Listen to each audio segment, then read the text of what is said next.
Não, os últimos 3 textos, isso.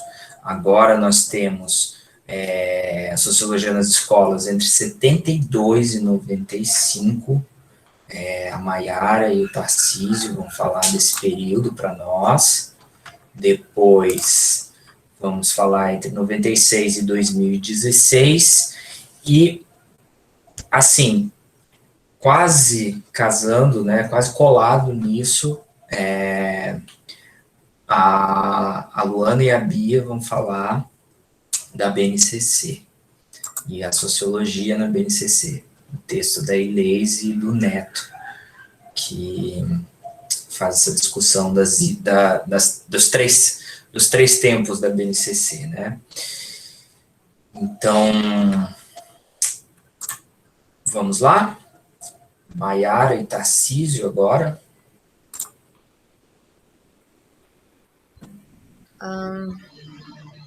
Bom, esse texto da Nice Jenkins, né, é um texto que tem um recorte em 3 realidades diferentes da política do Brasil e, por consequência, da situação da sociologia. Embora ele não seja dividido desse jeito, né? Ele tem umas subdivisões, umas titulações diferentes, mas você consegue perceber no texto que ele fala claramente de 3 períodos específicos, né? Que seria o período da plena ditadura, né, marcado pelo autoritarismo, pela política neoliberal, privatização, pela concepção produtivista, o discurso fanista, o período de abertura democrática, né, com a ampliação das discussões políticas, né, sobre a democracia e ampliação das discussões também em relação à educação, a crise no modelo econômico e social, né, que é o que vai corroborar para muitas discussões, a influência das pautas sociais, isso aqui eu estou colocando alguns pontos, né, em cada recorte.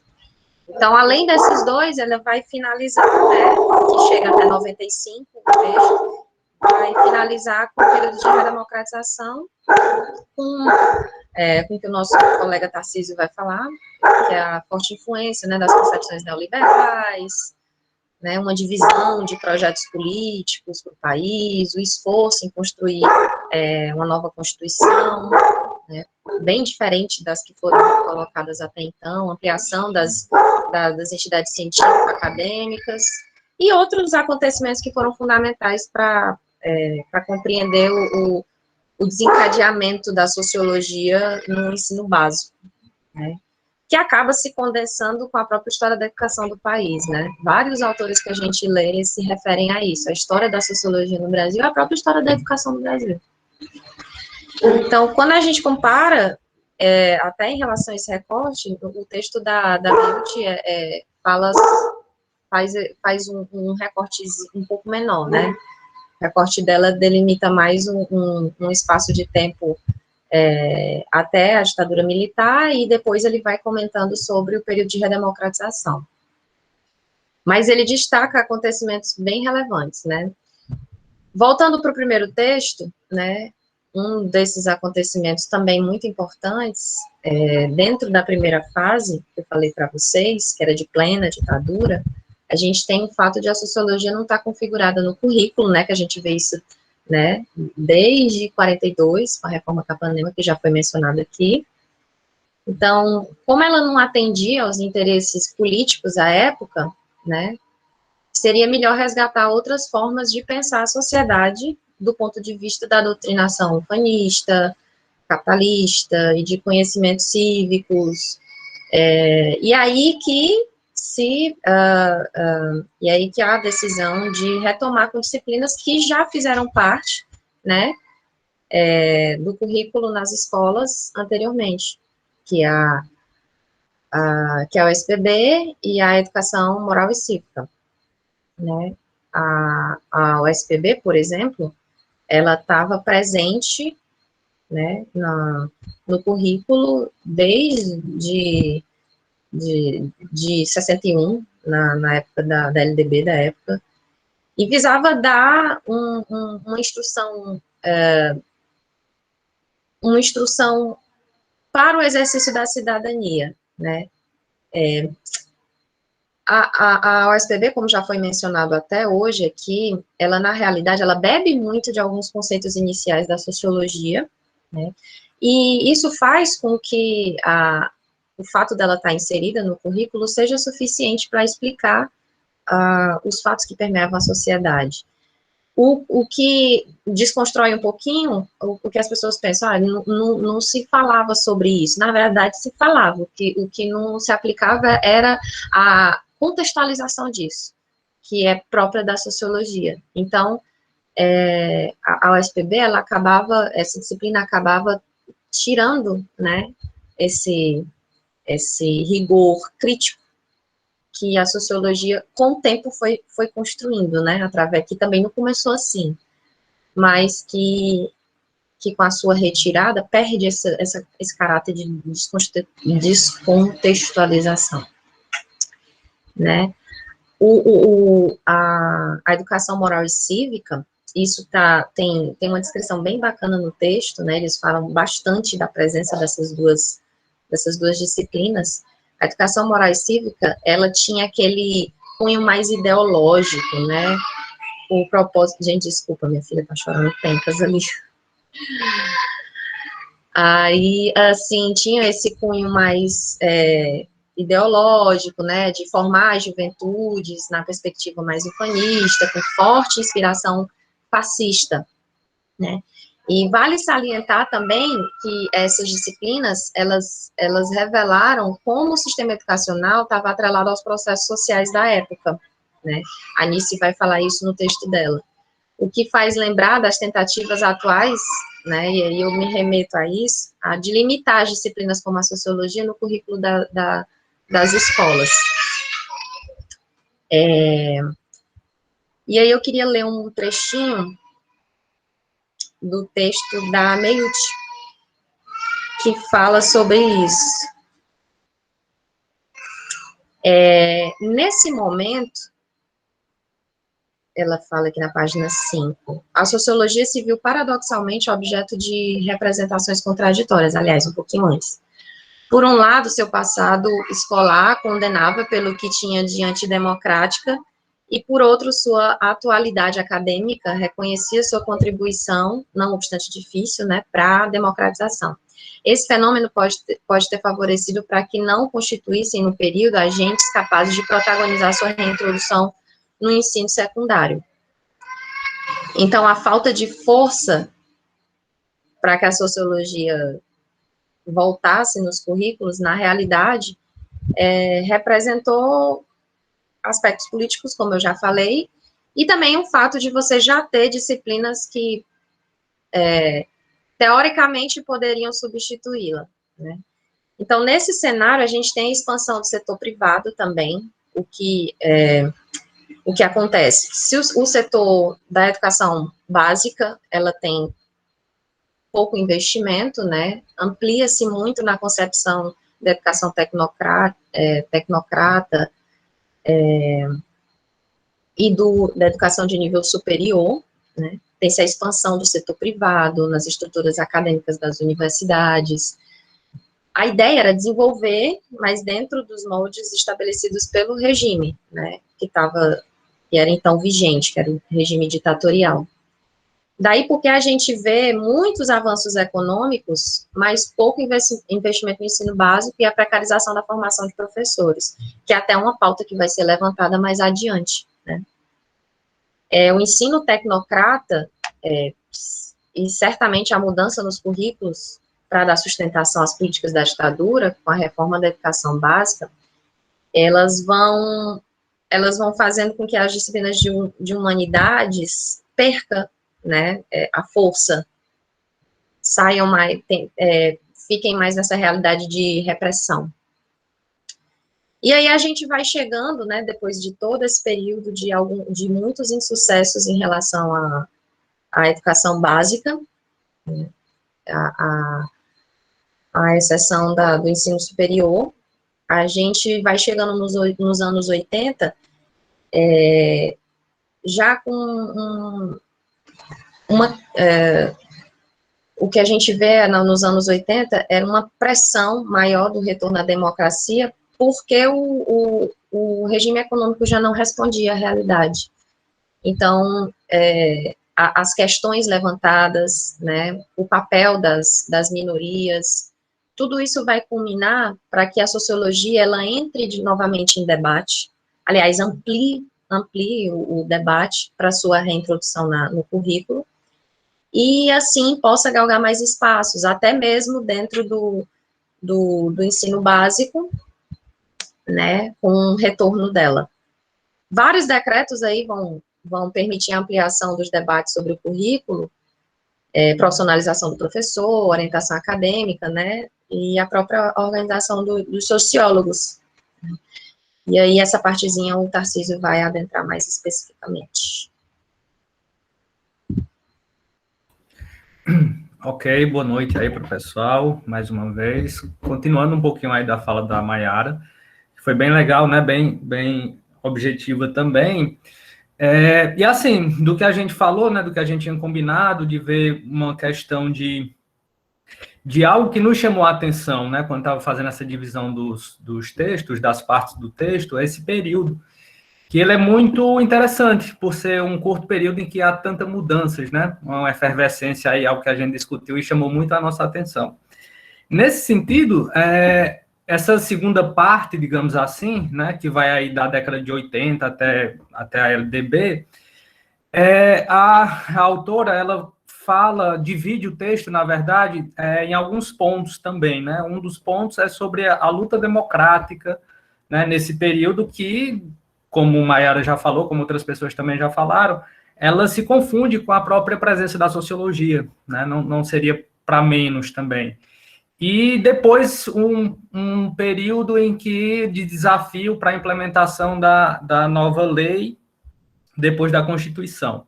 Mas, assim, de começo mesmo, tem um lance legal que a autora traz na epígrafe dela, e eu estou falando isso porque ela vai retomar no final, nas considerações finais, que é o seguinte, né? Nenhuma batalha pedagógica pode ser separada de uma batalha política e social.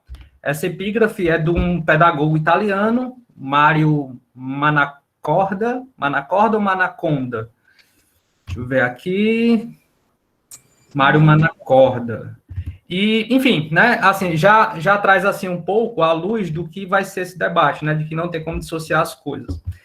E essa década de 80, né, é algo bem interessante também, porque assim, a gente vai vendo que com o passar do tempo, né, vai se galgando ali alguns desafios, vai se batendo alguns desafios, vai se conquistando, mas quando você acha que está no final, aí vem aquela fase do poderoso chefão, né, a fase monstra e tal, que você vê que tem muito mais coisa ainda para superar, muito mais coisa ainda para conquistar, né, para se afirmar. E esse movimento, ele é contínuo, né, tanto do que a gente já viu, como que a gente vai ver, e assim, muito claramente, nesse período também.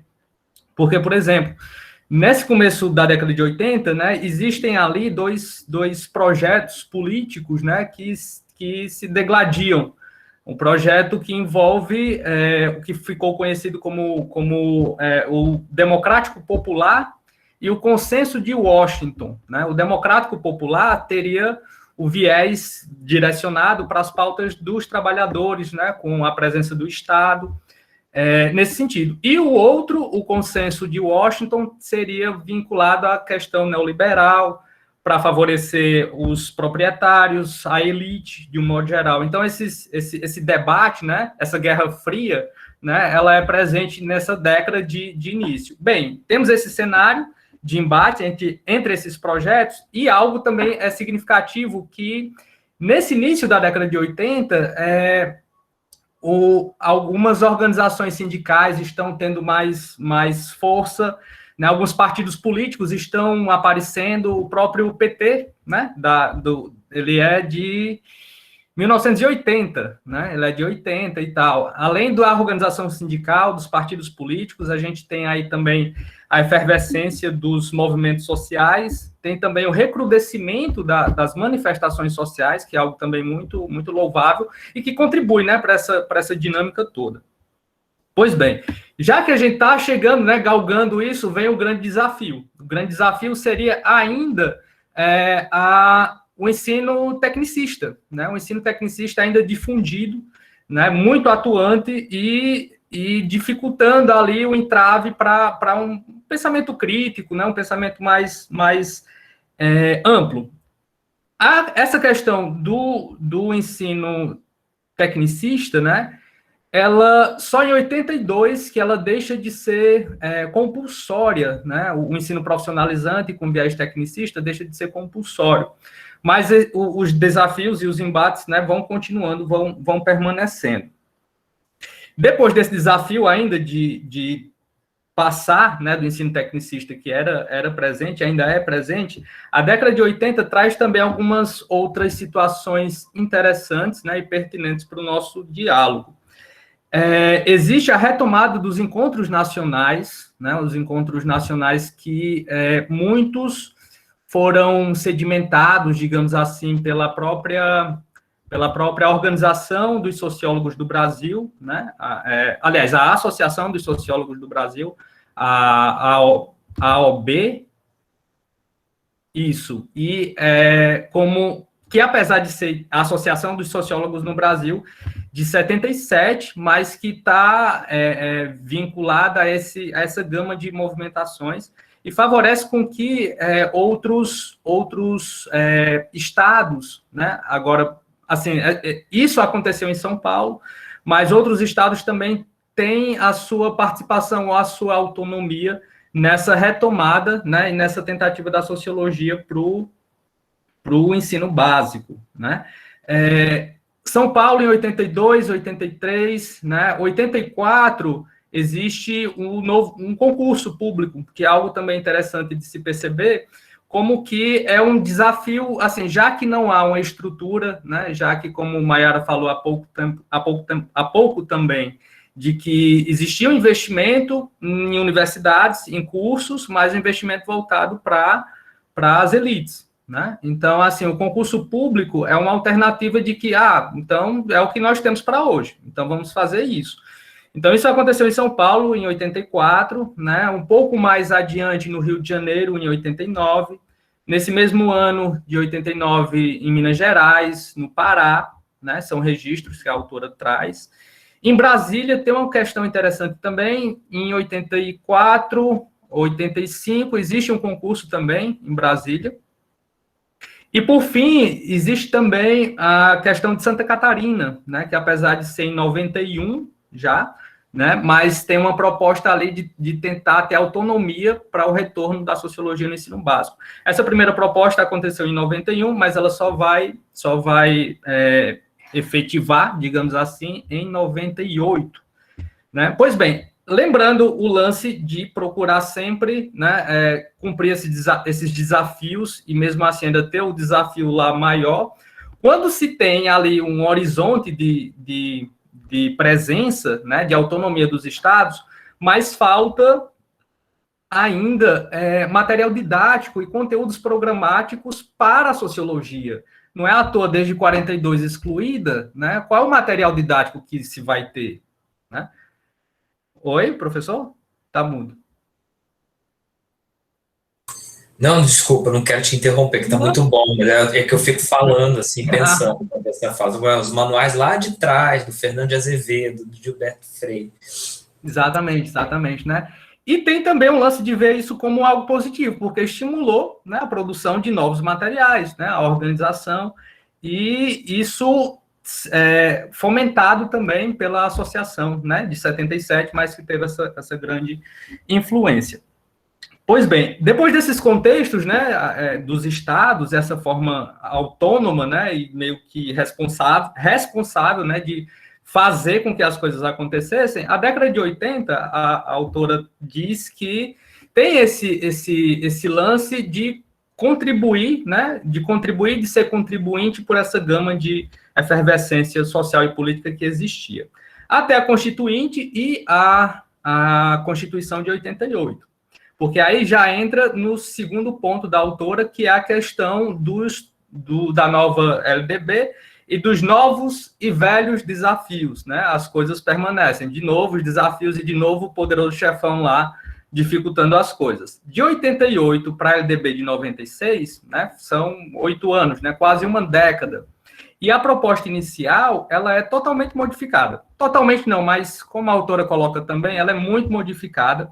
Um contexto que existia ali de ser algo, uma proposta socialista, né, uma proposta que trazia contribuições, né, para ser laica, para ser unitária, e isso acaba não acontecendo diante dos modelos neoliberais que a gente teve com Collor e com FHC. Né? Então, esses desafios, eles existem, são fortes, e eu queria mostrar um trechozinho, para não me estender tanto também, acho que já está até um pouco demais, mas assim, na verdade eram dois, eu vou falar só de um, para não estender muito. É do Saviani e do Florestan Fernandes. Né? Mas o do Saviani está aqui na página... Só um instante, deixa eu localizar. Está na página 5.2. Diz o seguinte, é bem curtinho. Ele fala sobre essa questão da LDB, né? Qual o viés da LDB, né? Qual é o lance dela? E diz o seguinte, seria possível considerar essa concepção de LDB como uma concepção neoliberal, levando-se em conta o significado correntemente atribuído ao conceito de neoliberal, a saber, valorização dos mecanismos de mercado, apelo à iniciativa privada e às organizações não governamentais em detrimento do lugar e do papel do Estado e das iniciativas do setor público, com a consequente redução das ações e dos investimentos públicos, a resposta será sempre positiva. A LDB, ela é neoliberal, ela tem esse contexto, tem essa mudança, né, da sua proposta inicial, e algo que a gente percebe, né, percebe claramente com o decorrer do tempo. Bem, a referência do Florestan Fernandes é mais dos trâmites, né? Já que tem o contexto político, de bastidor e tal, ele disse que foi como se sentisse castrado, né? Como se tivesse cortado ali os elementos, né, da LDB. Por fim, né, nas notas finais da autora, ela faz uma síntese falando, né, mencionando esses 3 grandes períodos, mas ela se detém a duas formas ideológicas presentes, né, da década de 60 e dos anos 90 agora, né, que tanto lá no golpe de 64 como agora, né, na construção dessa nova LDB, o que existe é a mesma lógica, né, uma lógica de sucumbir o questionamento, acabar com as resistências, né, fazer com que não haja possibilidade, né, de questionamentos e, ao invés disso, né, que se mostre uma realidade natural, uma realidade imutável e uma realidade permanente. Né? Então, assim, tem toda essa questão muito interessante também, e esse paralelo de 64 e de 90, né, para ver como que estavam vinculadas à questão das políticas dominantes naquele momento, nesses momentos, né? E, no final das contas, ela ainda diz, e retoma lá a epígrafe, né, que os desafios são enormes, mas que nenhuma batalha pedagógica pode ser separada de uma batalha política e social. É isso, obrigado, boa noite. Ah, que legal, né? Nossa, muito bom também. Muito bom mesmo. As discussões são importantíssimas. Eu adoro a Anísia, os textos dela são sempre muito bons, muito provocativos.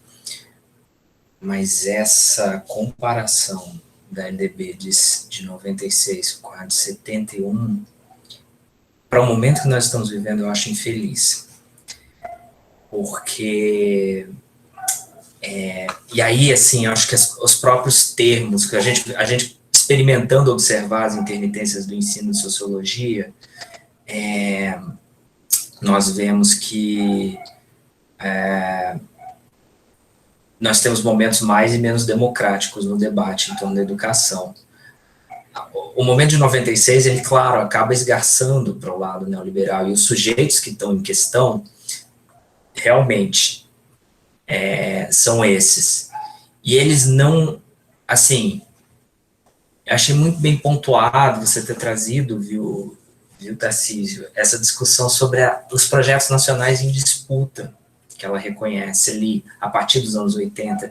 Agora, é importante ressaltar que ambos os projetos que estavam em questão tinham uma repulsa ao momento anterior da ditadura. Ambos, assim, eram democráticos, ainda que não compreendessem a democracia do mesmo modo. E a gente viu onde deu isso nos anos 90, a gente sabe muito bem, né? Uma perspectiva de democracia burguesa, liberal, uma perspectiva de democracia que preza pela distribuição mais igual, né? Igualitária. A sociologia se dá mal numa dessas perspectivas, ela perde espaço. Embora ambas a vinculem a uma possibilidade a uma qualificação da democracia, como a gente vê essa discussão um pouco mais à frente. Então, assim, mas o contexto era outro no momento que a Nise estava escrevendo isso aqui, a crítica era pertinente. Eu não sei se ela escreveria do mesmo modo essa discussão hoje, agora, quando a gente vê novos sujeitos em ação, né? É aquela história, uma coisa é você debater em projetos de nação com grupos liberais democráticos, outra coisa é debater com fascistas, né, num termo, então, uma perspectiva que é antidemocrática.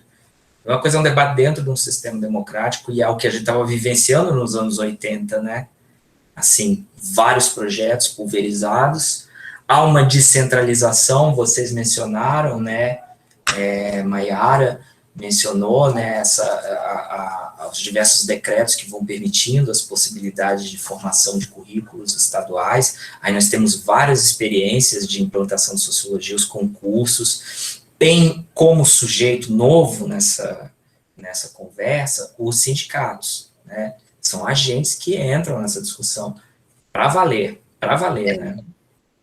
É interessante, professor, quando a gente vê o protagonismo dos estados em relação a isso, né? Quando você não consegue, a nível nacional, os estados vão lá, e isso acaba dando força para o movimento de uma forma maior posteriormente, né? Mas é muito interessante ver o protagonismo dos estados nesse aspecto. Sim, mas olha que interessante, você ter mencionado isso, olha, acho que faz muito sentido, porque se a redemocratização no Brasil, ela é super vagarosa, né, e toda a discussão, mas ela tem velocidades diferentes nos diversos estados. Nós temos eleições já nos estados, não é?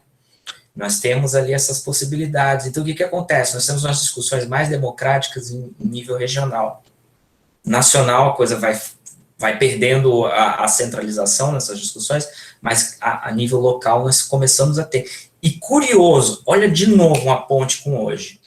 Curioso, temos um direcionamento da BNCC, mas de novo os currículos descentralizam.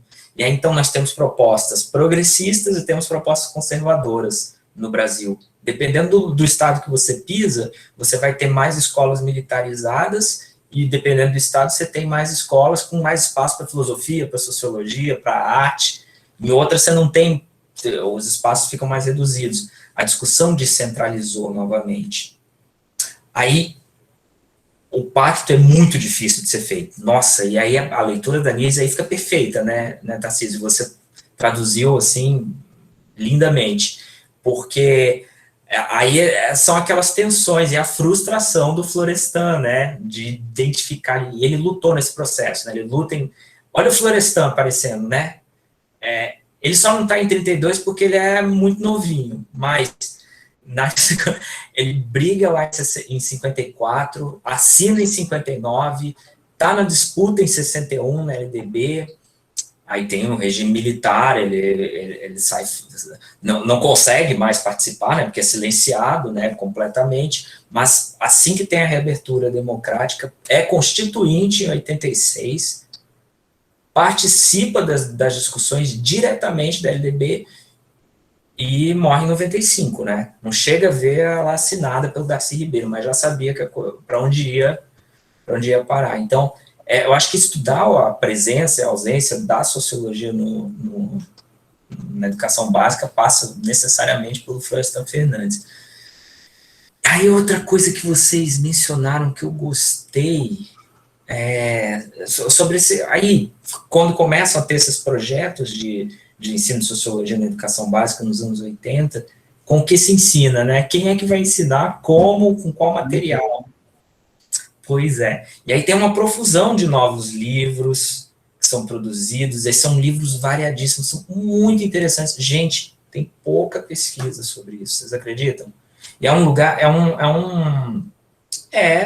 sobre os livros didáticos dos anos 80, entre os anos 70 e começo dos anos 90, ali até 97, 98, a gente tem pouca pesquisa. E era um campo, né, um objeto privilegiado de circulação do pensamento social, das ideias sociológicas, tanto no prof. Sócio como nos mestrados e nos doutorados acadêmicos, estrito sensu. Você vê pouca pesquisa, né, sobre esses currículos, sobre essas experiências dentro das ciências sociais. Talvez tenha um pouco mais ali na educação, na sociologia da educação. E é um momento muito rico, porque são várias experiências. E a gente tem não só experiências da sociologia, mas experiências de propostas pedagógicas também. Não sabia qual era o caminho pedagógico para esse Brasil novo, que estava se redemocratizando. E aí tem, assim, muita gente indo buscar, vamos trazer o Vygotsky, vamos trazer Piaget, não tem que voltar lá nas escolas novistas, e tem proposta, tem um Leontiev, vamos pegar coisa dos soviéticos, porque abriu, agora podia trazer coisa dos soviéticos, né, assim, abertamente, não, vamos pensar na pedagogia anarquista, e vem lá, o pessoal vai buscar o Mauro Stratenberg, então tem uma profusão de modelos, assim, interessantíssimos, Oi, pode falar, tá certo. Não, desculpa, era só um adendo, que o texto, né, o estado de arte da produção científica sobre o ensino de sociologia na educação básica, né, da Anita Handfast e da Júlia Polessa, traz muito isso, né, de como que houve o desprestígio, como não houve produção, ou, na verdade, houve muito pouca, né, e depois há um esboço ali, tanto que traz os dados, né, do número de teses, né, de dissertações, também não eram muitas, e elas começam a ter, né, uma produção maior com a obrigatoriedade, né, Aí sim, Aí dispara, né, aí começa o momento. Como é interessante e importante se firmar, né, o lance da legislação.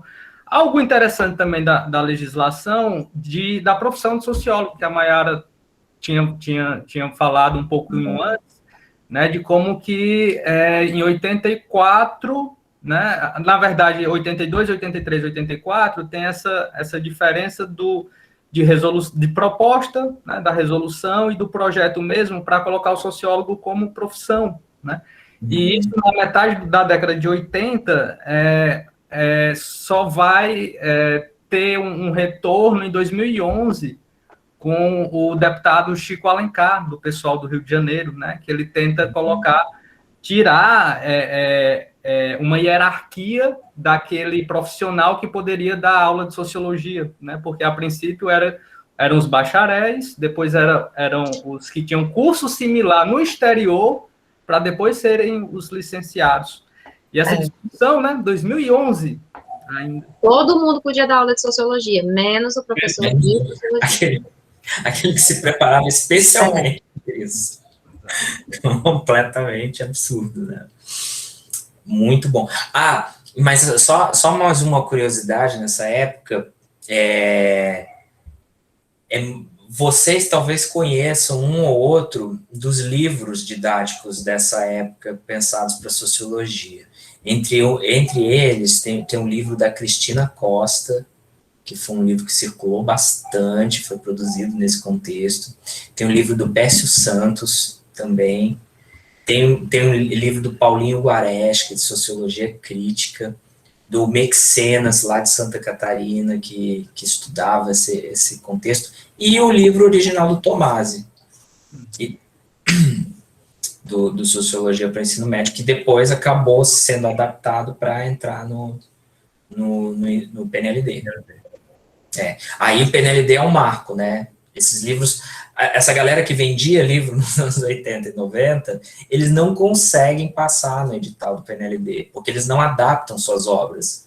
Eles, assim, foi como se eles acharam que, não, a sociologia é essa aqui que a gente faz, e assim, foi foi muito complicado isso em 2012, porque eles pensavam, né, que iam entrar com seus livros. Até o Gilberto de Menstein escrevia livro de sociologia. Escreve e vende, né, e roda, e sai para as escolas também. Mas não passaram pelo PNLD. O PNLD aí dá uma outra proporção, os livros, há uma mudança significativa na forma de se pensar e de se construir o currículo. Porque quando estava espalhado, assim, pelos estados, esses livros davam um tom do que seria uma ideia nacional da sociologia. Então é muito importante também o estudo do livro didático. Já estou começando a fazer gancho com a nossa próxima pegada aqui na disciplina, tá? Mas olha, sensacional, adorei também, muito esclarecedor mesmo, concordo com o Jefferson, assim, vocês, assim, deram conta de passar, e é um período muito, que a gente não fala, né, é como se, já que não tinha a obrigatoriedade da sociologia, não tem nada o que falar dessa época, e não, tem coisa demais, é muito importante para nós entendermos o que aconteceu nesse período, para saber o que é hoje, né, para saber o que é hoje. Bem, então agora, tem mais alguma questão? Querem comentar com os colegas? Jória quer, né? Não. Não? Não, é porque nós somos as próximas a apresentar.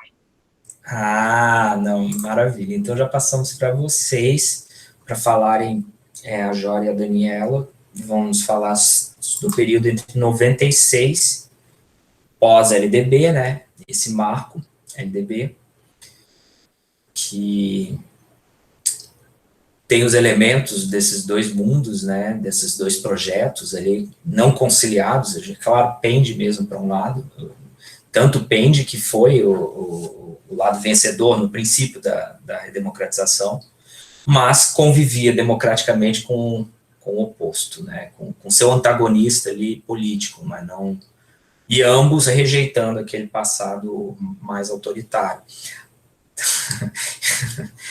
Eu vou até segurar um pouquinho a gravação, peraí.